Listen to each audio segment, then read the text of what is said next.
গাইবান্ধার সুন্দরগঞ্জ উপজেলার শান্তিরাম ইউনিয়নের কালিয়ারছড়া গ্রামে এক কৃষক জমিতে কাজ করতে গিয়ে খুঁজে পেয়েছেন অদ্ভুত গঠনের একটি আলু। স্থানীয় সূত্রে জানা গেছে, জমিতে মাটি খোঁড়ার সময় হঠাৎ করেই আলুটির সন্ধান পান তিনি।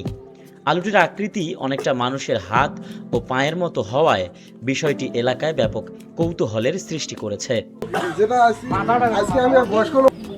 এমন খবর ছড়িয়ে পড়লে আশপাশের গ্রামের মানুষ আলুটি এক নজর দেখতে ভিড় করছেন ওই কৃষকের বাড়িতে। কেউ ছবি তুলছেন, কেউ আবার বিস্ময় প্রকাশ করছেন এমন অস্বাভাবিক গঠন দেখে। স্থানীয়রা জানাচ্ছেন, এর আগে এমন আকৃতির আলু তারা কখনো দেখেননি।